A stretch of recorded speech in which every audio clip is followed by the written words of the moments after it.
El estudio de Gálatas se centra en los capítulos 3 y 4 de la Epístola a los Gálatas según la Biblia Reina Valera de 1909. Introducción al estudio de Gálatas 3 y 4. El estudio de Gálatas se centra en los capítulos 3 y 4 de la Epístola a los Gálatas según la Biblia Reina Valera de 1909, explorando la profundidad teológica, el contexto histórico y las implicaciones prácticas de estos importantes capítulos escritos por el apóstol Pablo. En la Epístola de Pablo a los Gálatas se escribió aproximadamente entre los años 48 al 55 después de Cristo, siendo una de las primeras epístolas de Pablo, y se dirigió a las iglesias en la región de Galacia, que se encuentra en la actual Turquía central, y que fueron fundadas durante el primer viaje misionero de Pablo según Hechos 13 y 14. La crisis que surgió en las iglesias gálatas se debió a que maestros judíos insistían que los gentiles convertidos debían someterse a la circuncisión y observar la ley mosaica para ser verdaderos cristianos, lo que llevó a Pablo a escribir con urgencia y pasión para defender la verdad del Evangelio y la libertad cristiana contra este legalismo emergente. En la región de Galacia era cultural y geográficamente diversa, habitada por celtas que se habían establecido en Asia Menor, mezclándose con las poblaciones locales frigias y griegas, y las iglesias gálatas estaban formadas principalmente por gentiles convertidos, con una minoría de judíos cristianos, creando una comunidad multicultural con tensiones naturales. Importancia de la Reina Valera 1909. La traducción Reina Valera 1909 es importante porque representa una revisión significativa de la primera traducción completa al español de Casiodoro de Reina y Cipriano de Valera, manteniendo el estilo literario clásico castellano y ofreciendo mayor fidelidad a los manuscritos griegos disponibles en aquella época. Y ha sido la Biblia principal para generaciones de hispanohablantes, moldeando el lenguaje teológico y dejando una profunda huella en el desarrollo del cristianismo protestante en el mundo hispano. Estructura y argumento de Gálatas 3 y 4. En la estructura general de los capítulos 3 y 4 de Gálatas se centra en el argumento inicial de Pablo, que contrasta entre las obras de la ley y la fe, y se desarrolla en torno a conceptos fundamentales como la justificación por fe, la promesa hecha a Abraham, el propósito de la ley y la libertad en Cristo. El apóstol Pablo apela a la experiencia de los Gálatas y a las Escrituras para demostrar que la justificación es por fe, estableciendo la prioridad cronológica y teológica de la promesa a Abraham sobre la ley de Moisés en los capítulos 3 y 4 de la Epístola a los Gálatas. Justificación por fe, no por obras. Pablo utiliza la metáfora del heredero para explicar la transición de la minoría de edad, representada por la esclavitud bajo la ley, a la madurez, simbolizada por la adopción como hijos de Dios, y les recuerda a los Gálatas su antigua esclavitud y expresa preocupación por su posible retorno a los débiles y pobres rudimentos. La ley y la promesa, según Pablo, no se contradicen, sino que tienen propósitos distintos en el plan divino, siendo la ley dada temporalmente para revelar el pecado, mientras que la promesa establece el camino permanente de salvación por la fe, como se establece en Gálatas 3, 21 y 3, 29. Pablo argumenta que la ley fue añadida por causa de las transgresiones, funcionó como ayo o tutor hasta la venida de Cristo, y no puede justificar al pecador, mientras que la promesa fue dada originalmente a Abraham, se basa en la fe y no en obras, se cumplió en Cristo, y extiende la bendición a todos los creyentes. En el versículo 3, 1, Pablo utiliza un lenguaje emocional pero preciso para despertar a los Gálatas de su engaño espiritual, apelando a la predicación vívida que habían recibido y utilizando el término griego evaskanen para describir la fascinación espiritual que los había llevado a abandonar la verdad del Evangelio. Pablo desarrolla un argumento sistemático contra la justificación por obras, apelando a la experiencia de los Gálatas, utilizando el ejemplo de Abraham como prototipo de la fe, exponiendo la imposibilidad de cumplir perfectamente la ley, y concluyendo con la obra redentora de Cristo que nos libera de la maldición legal, como se establece en la Epístola a los Gálatas. Análisis de Gálatas 3. En la sección de Gálatas 3 comienza con una pregunta fundamental que hace Pablo a los Gálatas, preguntando si recibieron el Espíritu por las obras de la ley o por el oír de la fe, lo que lleva a una discusión sobre el testimonio de Abraham y cómo su fe fue imputada como justicia. El veredicto sobre la ley se presenta como una maldición para aquellos que se basan en las obras de la ley, pero Cristo nos redimió de esta maldición, y se destaca el significado de la promesa hecha a Abraham, que se cumple en Cristo Jesús y tiene un alcance universal que incluye a los gentiles. Pablo analiza el pacto abrahámico y enfatiza que su fundamento es la fe y no las obras, que se cumple específicamente en Cristo como la verdadera simiente prometida, y que tiene un alcance universal que trasciende las barreras étnicas para incluir a los gentiles.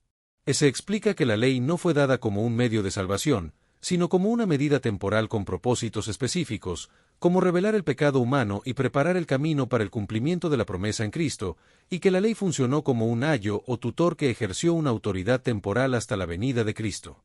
La imagen del ayo o tutor se utiliza para ilustrar cómo la ley ejerció una función disciplinaria hasta la venida de Cristo, y cómo su autoridad cesó cuando el joven alcanzó la madurez, simbolizando cómo la ley ya no es necesaria después de la venida de Cristo y la fe en él.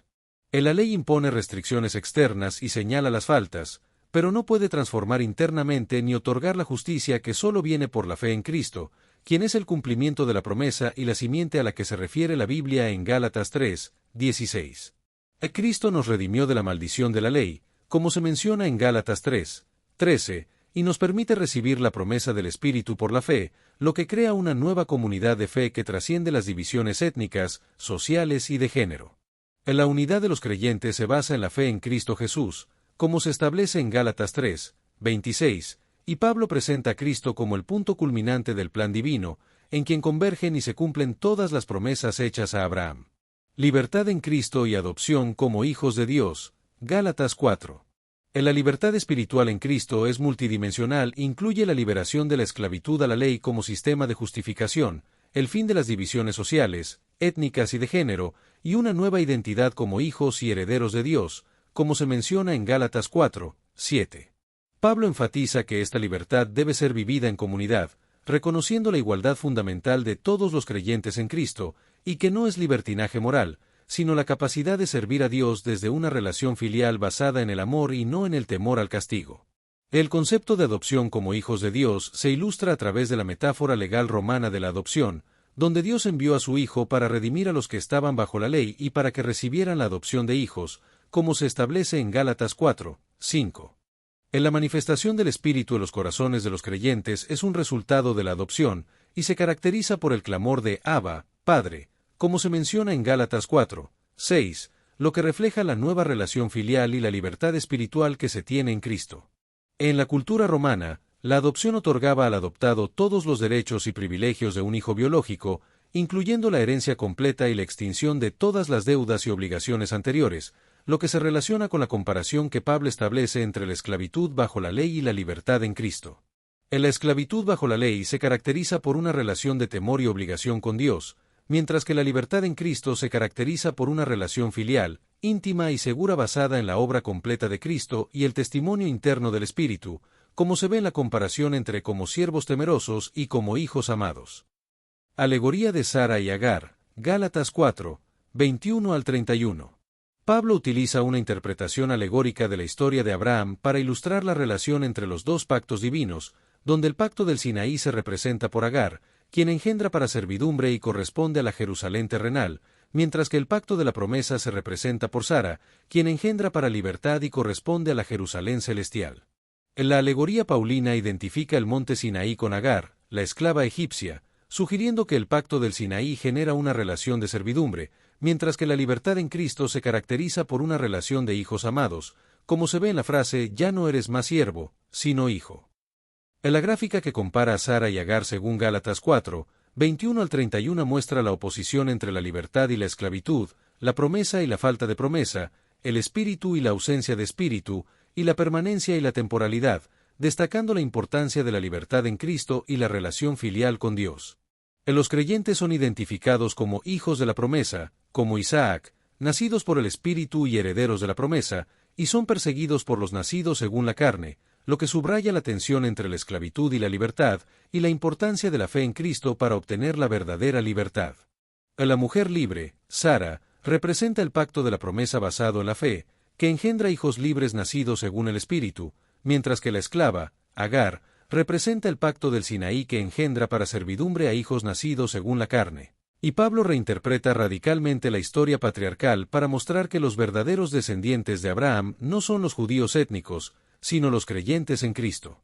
En la Jerusalén terrenal se describe como el centro del judaísmo legalista, la sede de las autoridades que rechazaron a Cristo, y representa el sistema religioso basado en obras, mientras que la Jerusalén celestial es una realidad espiritual trascendente, la morada de Dios y de los redimidos, y representa el nuevo pacto de gracia, siendo la madre espiritual de todos los creyentes. El antítesis entre las dos Jerusalenes confronta directamente el argumento de los judaizantes, quienes promovían la conexión con la Jerusalén terrenal a través de la observancia de la ley, y Pablo reorienta la lealtad de los Gálatas hacia la Jerusalén celestial como su verdadera madre espiritual. Definición e implicaciones de la libertad cristiana. En la libertad cristiana se define como la vida en el Espíritu, la libertad para caminar según el Espíritu que mora en nosotros, la condición filial, la libertad de relacionarse con Dios como hijos y no como esclavos, y la liberación de la ley como sistema de justificación, pero no un rechazo a los principios morales de la ley, que ahora se cumplen a través del amor producido por el Espíritu. El proceso de redención según Pablo incluye la esclavitud inicial bajo los rudimentos del mundo, la encarnación divina de Dios, el acto redentor de Cristo que redime a los que estaban bajo la ley, y la nueva condición de hijos adoptivos, transformando nuestra condición de esclavos a hijos adoptivos a través de la obra redentora de Cristo.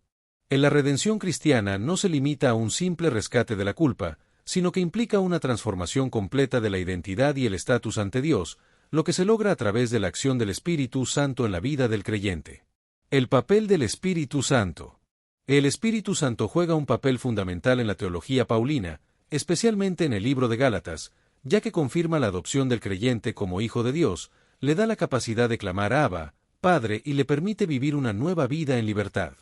En la vida cristiana no se limita a la justificación inicial, sino que es un proceso continuo de caminar por el Espíritu, lo que se desarrollará más a fondo los capítulos siguientes de Gálatas, y que produce fruto espiritual que cumple el propósito moral de la ley, como se menciona en Gálatas 5, 22 y 23.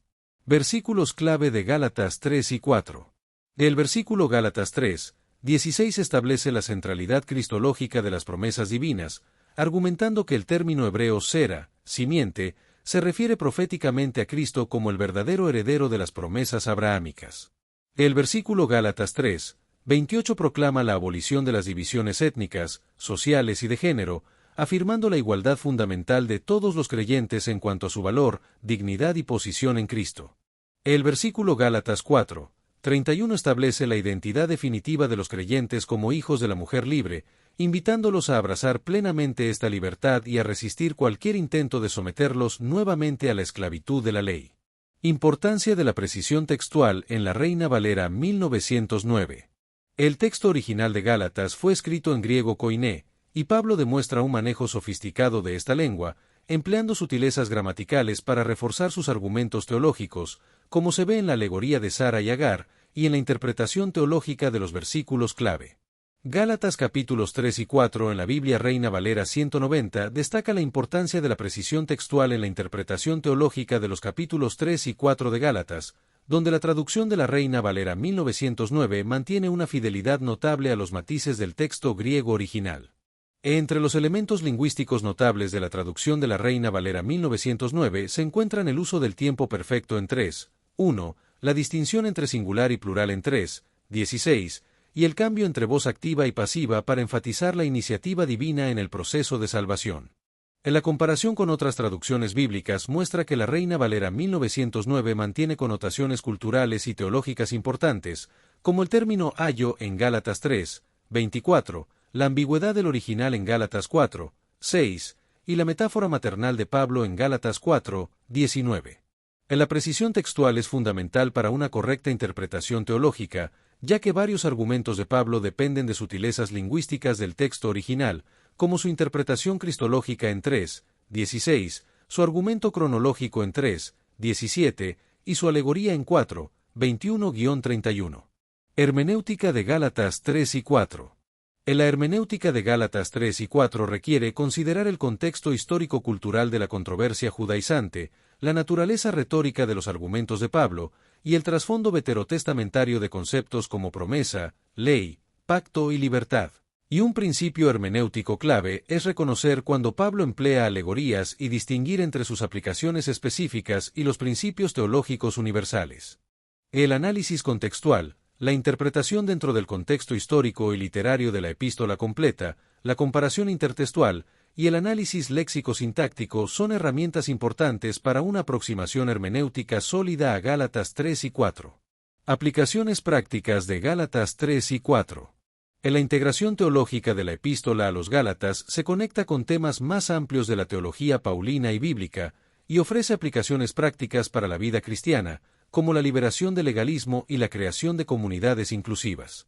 En la comprensión de que nuestra relación con Dios no depende de cumplir reglas o rituales, sino de la fe en Cristo y su obra completa, libera de la ansiedad religiosa y del constante temor a no ser suficientemente buenos, y permite vivir desde la seguridad de nuestra adopción como hijos amados de Dios.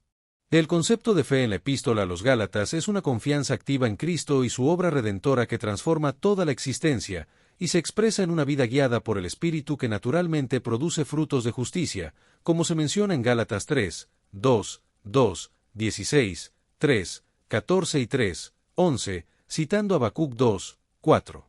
En la superación del legalismo religioso es un tema clave en la epístola, y Pablo combate el legalismo que se manifiesta en formas sutiles, como confiar en prácticas religiosas para ganar el favor de Dios, juzgar la espiritualidad por estándares externos, o añadir requisitos humanos al Evangelio.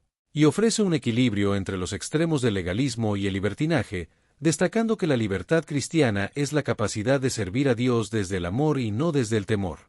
La seguridad en Cristo es fundamental para superar el legalismo, y Pablo enfatiza que somos justificados por fe, y que esta fe se expresa en una vida guiada por el Espíritu, lo que permite vivir con confianza y seguridad en la relación filial con Dios, como se menciona en Gálatas 3, 28, y crear comunidades cristianas donde las barreras étnicas, socioeconómicas y de género no impidan la plena comunión y participación de todos los creyentes en la vida y ministerio de la Iglesia.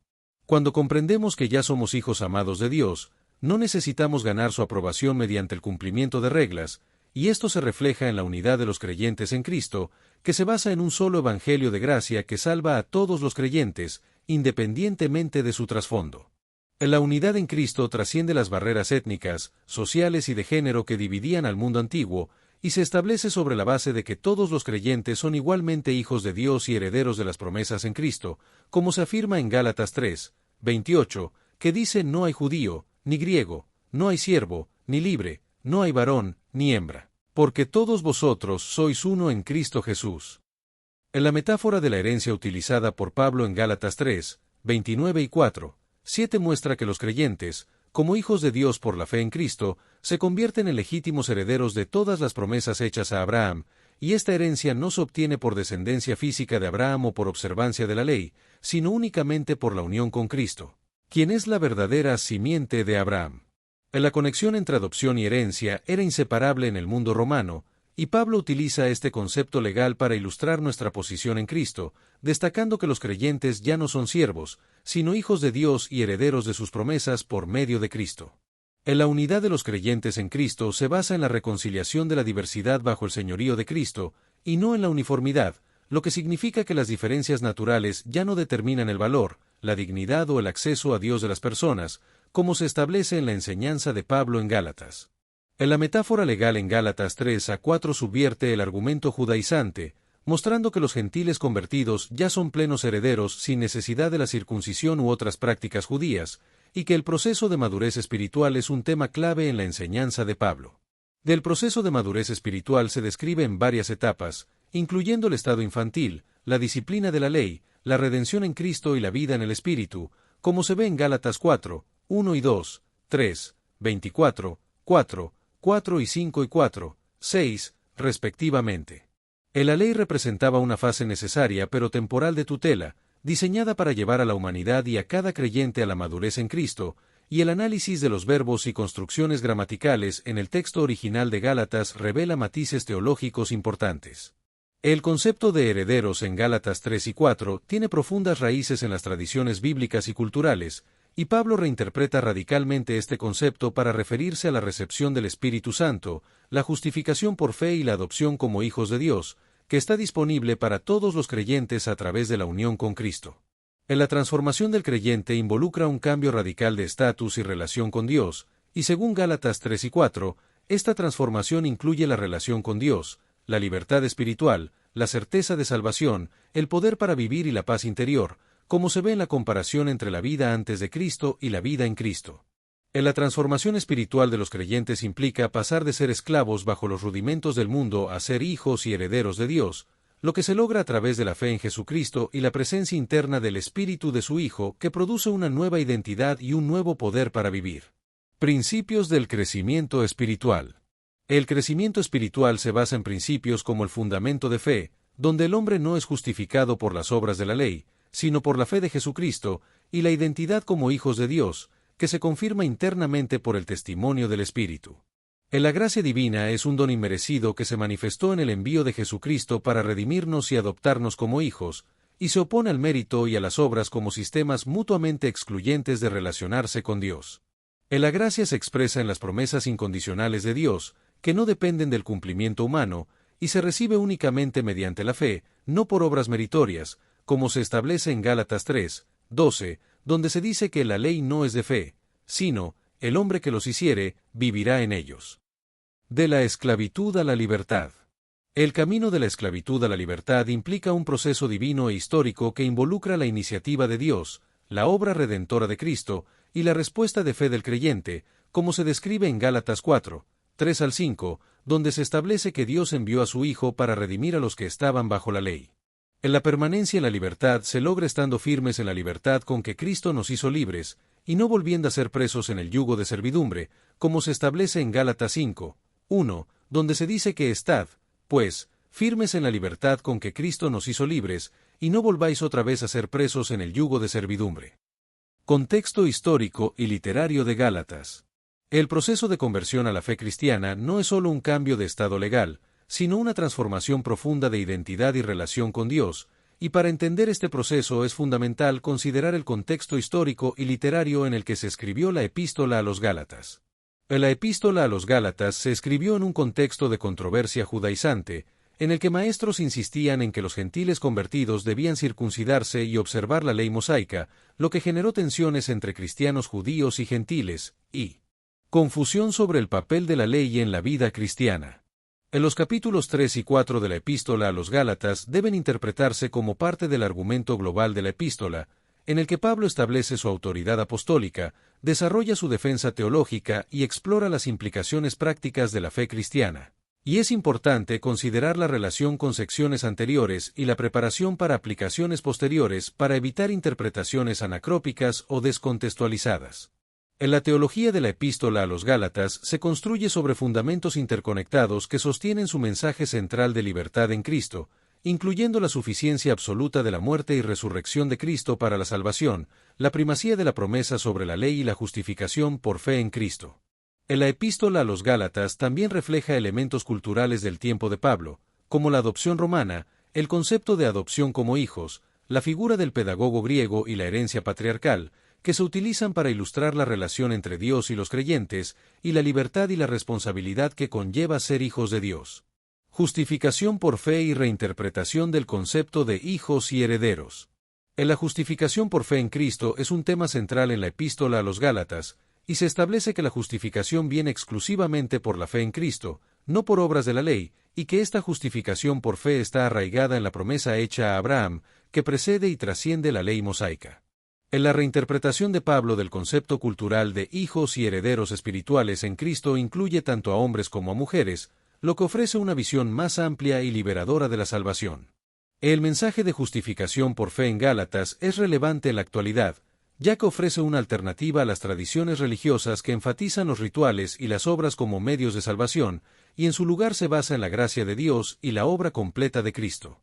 En la afirmación de que en Cristo no hay judío ni griego, esclavo ni libre, varón ni hembra continúa desafiando las divisiones étnicas, sociales y de género que persisten en nuestras sociedades y comunidades religiosas, y ofrece una visión de la identidad personal fundamentada en nuestra relación con Dios como hijos adoptados y amados. Perspectivas contemporáneas sobre Gálatas. En la nueva perspectiva sobre Pablo cuestiona la interpretación tradicional de obras de la ley como esfuerzos humanos para ganar la salvación, y en su lugar sugiere que Pablo se refería principalmente a las prácticas distintivas judías como marcadores de identidad étnica. Investigaciones sobre el judaísmo del Segundo Templo han llevado a reconsiderar contra quién exactamente argumentaba Pablo y qué aspectos de la teología judaizante estaba rechazando, lo que ha llevado a una reinterpretación contextual del texto paulino. Interpretaciones feministas, liberacionistas y poscoloniales han encontrado en Gálatas 3:28 un fundamento para cuestionar jerarquías tradicionales dentro de las iglesias, enfatizando las implicaciones radicales de la igualdad en Cristo para las estructuras sociales contemporáneas. Simbolismo en Gálatas 3 a 4. En los símbolos en Gálatas 3 y 4, como el hijo y el esclavo, la esclavitud y la libertad, y Sinaí y Jerusalén celestial, funcionan como un lenguaje teológico profundo que condensa realidades espirituales complejas en imágenes concretas, y su interpretación paulina es frecuentemente tipológica o alegórica, pero siempre al servicio de su argumento central sobre la justificación por fe y la libertad en Cristo. Conexión entre el Antiguo y el Nuevo Testamento. El estudio de Gálatas capítulos 3 y 4 analiza la conexión entre el Antiguo y Nuevo Testamento, destacando la promesa abrahámica, la ley mosaica, los profetas y el cumplimiento mesiánico, y cómo Pablo demuestra una profunda comprensión de las Escrituras hebreas reinterpretándolas a la luz de Cristo. La promesa divina a Abraham es un tema central, y Pablo destaca tres aspectos cruciales: su prioridad cronológica sobre la ley, su especificidad cristológica dirigida a la simiente que es Cristo, y su universalidad inclusiva abarcando a todas las naciones que creen, lo que establece que la promesa a Abraham es un pacto completo e inmutable que no requiere la adición posterior de requisitos legales para su cumplimiento. La fe es presentada como el único medio apropiado para recibir la justificación, en contraste directo con las obras de la ley, y se destaca que la fe no es simplemente un asentimiento intelectual, sino una confianza relacional en Cristo y su obra redentora, que produce una transformación interna por el Espíritu y nos identifica con Cristo. Pablo advierte contra la reducción de la fe a la observancia de rituales externos sin transformación interna, y destaca la importancia de la fe en la salvación, utilizando a Abraham como prototipo del creyente, y demostrando que la fe siempre ha sido el medio de justificación, incluso antes de la entrega de la ley. En la sección también analiza cómo la promesa, la ley y los profetas convergieron y encontraron su cumplimiento en el Evangelio, y cómo Pablo ve el Antiguo Testamento como parte integral de una historia redentora unificada que culmina en Cristo, y no lo rechaza, sino que lo reinterpretó a la luz de Cristo. Libertad cristiana vs libertinaje. El apóstol Pablo destaca que el legalismo restrictivo conduce a la maldición, ya que nadie puede cumplir perfectamente la ley, y en su lugar, nos llama a vivir en libertad del Espíritu, como se menciona en Gálatas 3, 10 y 5, 1. La verdadera libertad cristiana se fundamenta en la obra de Cristo, libera de la esclavitud de la ley como medio de justificación, conduce a una vida guiada por el Espíritu, se manifiesta en servicio amoroso a los demás y mantiene el propósito moral de la ley, como se explica en Gálatas 5, 1. Por otro lado, el libertinaje moral malinterpreta la libertad cristiana, usa la gracia como excusa para el pecado, sigue dominado por deseos egoístas, destruye la comunidad cristiana y rechaza toda norma moral, como se advierte en Gálatas 5, 13. El Espíritu Santo y el nacimiento espiritual. En la recepción inicial del Espíritu Santo se produce por fe al escuchar el Evangelio, no como resultado de esfuerzos legales, y esta experiencia inicial del Espíritu marca el comienzo de la vida cristiana, como se menciona en Gálatas 3, 2. La vida cristiana debe continuar en la misma dependencia del Espíritu con que comenzó, y cualquier intento de perfeccionarnos por esfuerzo propio representa un retroceso espiritual, como se explica en Gálatas 3, 3. El nacimiento espiritual identifica a los creyentes con Isaac como hijos de la promesa, destinados a la libertad, y se produce en contraste con el nacimiento según la carne, como se menciona en Gálatas 4, 29. Unidad en Cristo y superación de divisiones. Finalmente, la superación de divisiones religiosas, étnicas, sociales, de género, rituales y doctrinales se logra a través de la unidad en Cristo Jesús, como se declara en Gálatas 3, 28, donde se establece que no hay distinciones entre judíos, griegos, siervos, libres, varones o hembras, porque todos son uno en Cristo Jesús. En la distinción entre judío y gentil, esclavo y libre, y varón y hembra en el mundo antiguo era fundamentalmente religiosa, social, económica y de género, pero Pablo afirma que ninguna de estas categorías determina el valor, la dignidad o el acceso a Dios de una persona, ya que en Cristo todos son igualmente hijos y herederos. En la universalidad del mensaje de Pablo se refleja en su interpretación de la promesa a Abraham como una declaración de la intención universal de Dios, abarcando a personas de todas las etnias y trasfondos culturales, y en la redención de Cristo que no está limitada por fronteras nacionales o étnicas, ofreciendo liberación espiritual a toda la humanidad esclavizada bajo el pecado. En la unidad en Cristo trasciende todas las divisiones humanas, creando una nueva comunidad universal donde todos los creyentes son igualmente hijos de Dios y herederos de las promesas, como se establece en Gálatas 3, 28, donde se dice todos vosotros sois uno en Cristo Jesús. Conclusión y llamado a la aplicación. En los capítulos 3 y 4 de Gálatas presentan uno de los argumentos teológicos más sistemáticos y profundos de Pablo sobre la justificación por fe, estableciendo la prioridad de la promesa sobre la ley, la centralidad de Cristo como cumplimiento de las promesas abrahámicas y la libertad espiritual como esencia de la vida cristiana. En la visión de Pablo de una comunidad donde no hay judío ni griego, esclavo ni libre, varón ni hembra, continúa desafiando a la Iglesia a superar divisiones y jerarquías que contradicen nuestra unidad fundamental en Cristo, y su mensaje tiene un impacto eclesial y histórico significativo en la expansión global del cristianismo. Los creyentes deben confiar en la obra completa de Cristo, abrazar su identidad como hijos de Dios, defender la libertad cristiana, promover la unidad en diversidad y vivir por el Espíritu, dependiendo continuamente del Espíritu Santo y rechazando los intentos de perfeccionarse mediante esfuerzos propios o reglas externas. La encarnación, vida perfecta, muerte expiatoria y resurrección de Cristo cumplen la promesa a Abraham, satisfacen la exigencia de la ley y hacen posible nuestra adopción como hijos de Dios a través de la fe en Él, y no por la observancia de la ley. La justificación por la fe en Cristo establece una distinción fundamental entre dos caminos mutuamente excluyentes, uno basado en la gracia y la promesa, y otro en el esfuerzo humano y el mérito, siendo la fe en Cristo el camino exclusivo para la justificación. El Espíritu Santo es tanto la señal como el agente de nuestra adopción como hijos de Dios, produciendo internamente el testimonio de nuestra filiación y externamente los frutos que cumplen el propósito moral de la ley desde la libertad, y no desde la obligación. En Cristo, recibimos una nueva identidad como hijos y herederos de Dios, pertenecientes a una nueva comunidad donde las divisiones tradicionales ya no definen nuestro valor o posición, y esta identidad trasciende todas las categorías humanas. El estudio de Gálatas 3 y 4 nos invita a reflexionar sobre nuestra motivación espiritual, nuestra vida comunitaria y nuestra relación con Dios, preguntándonos si nuestra relación con Él está basada en el temor o en el amor y la gratitud, y si estamos viviendo en la plena libertad que Cristo ganó para nosotros. En la epístola a los Gálatas nos desafía a evaluar nuestras actitudes y prácticas, y a considerar si estamos imponiendo requisitos adicionales no bíblicos para la aceptación plena en nuestra comunidad de fe, y a aplicar el principio de Gálatas 3, 28 en nuestra iglesia y comunidad. Se nos invita a profundizar en el estudio bíblico a través de la lectura contextual de la epístola a los Gálatas, el estudio intertextual de los pasajes del Antiguo Testamento citados por Pablo, la reflexión comunitaria en un grupo de estudio bíblico y la aplicación orante para que el Espíritu Santo aplique las verdades de Gálatas a nuestra vida diaria. El objetivo final de este estudio es encontrarse con el Dios vivo que se revela en las Escrituras y ser transformado cada vez más a la imagen de Cristo, y se nos anima a continuar explorando los capítulos de Gálatas y otras epístolas paulinas, como Romanos, que desarrollan temas similares sobre la justificación por fe. Gálatas capítulo 3 Reina Valera 1909. 1 o Gálatas insensatos. ¿Quién os fascinó, para no obedecer a la verdad, ante cuyos ojos Jesucristo fue ya descrito como crucificado entre vosotros? 2 Esto solo quiero saber de vosotros. ¿Recibisteis el Espíritu por las obras de la ley, o por el oír de la fe? 3 ¿Tan necios sois?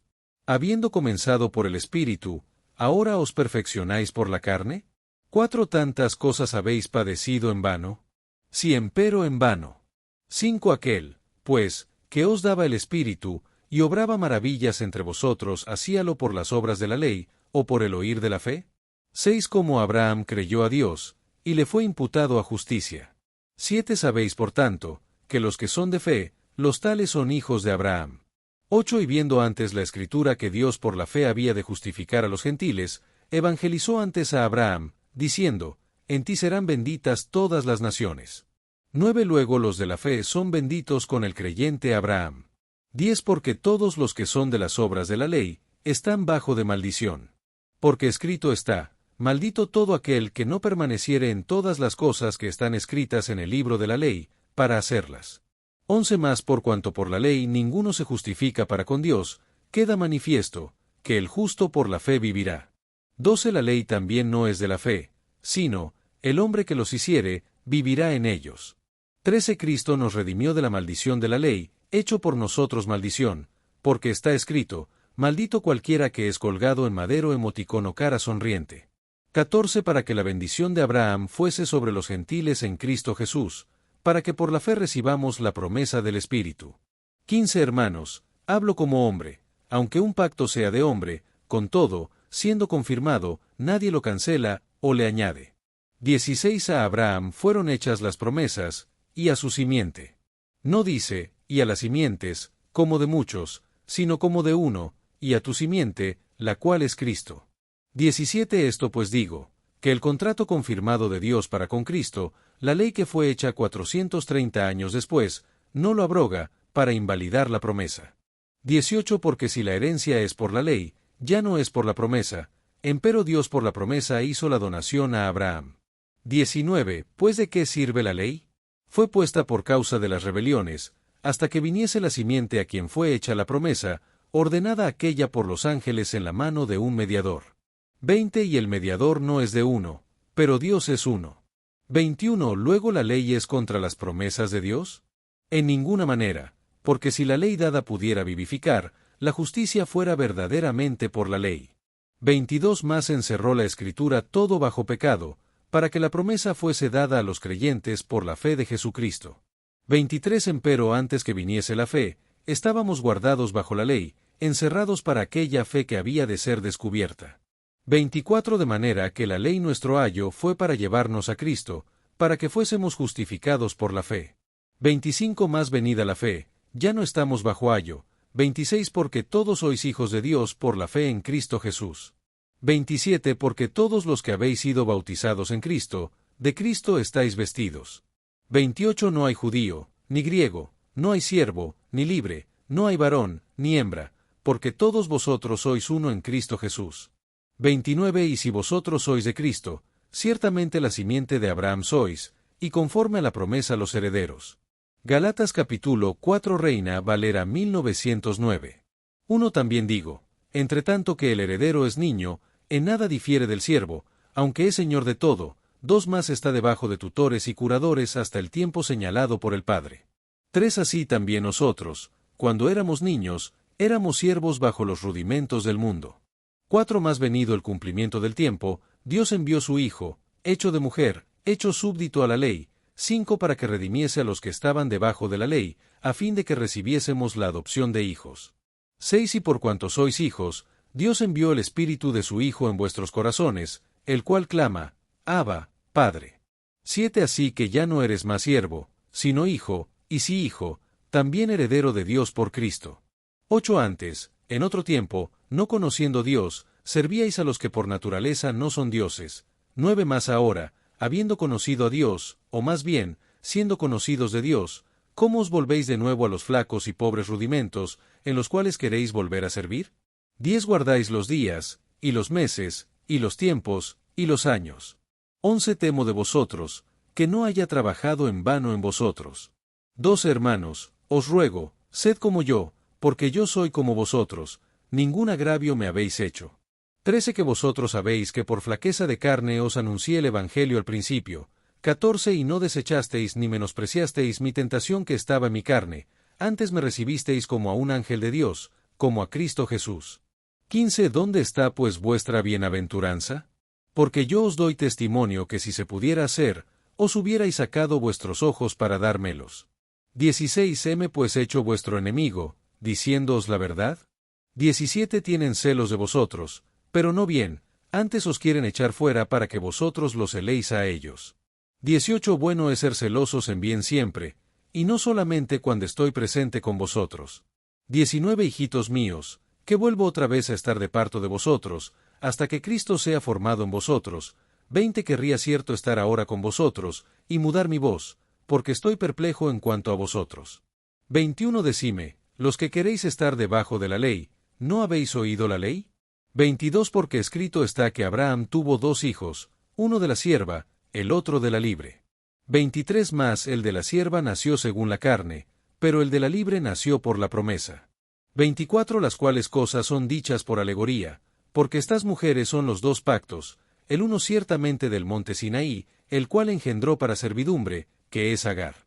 25 Porque Agar o Sinaí es un monte de Arabia, el cual es conjunto a la que ahora es Jerusalén, la cual sirve con sus hijos. 26 Más la Jerusalén de arriba libre es, la cual es la madre de todos nosotros. 27 Porque está escrito, alégrate, estéril, que no pares, prorrumpe y clama, la que no estás de parto, porque más son los hijos de la dejada que de la que tiene marido. 28 Así que, hermanos, nosotros como Isaac somos hijos de la promesa. 29 Empero como entonces el que era engendrado según la carne, perseguía al que había nacido según el Espíritu, así también ahora. 30 Más, ¿qué dice la Escritura? Echa fuera a la sierva y a su hijo, porque no será heredero el hijo de la sierva con el hijo de la libre. 31 De manera, hermanos, que no somos hijos de la sierva, más de la libre. Destellos, disfruta la vida, mantente bella por dentro y por fuera y nutre una mente sana. Corazón brillante. Y si te gustó este video, suscríbete para recibir más contenido como este, o no olvides suscribirte para no perderte ningún video. Salud y vida @lavida2025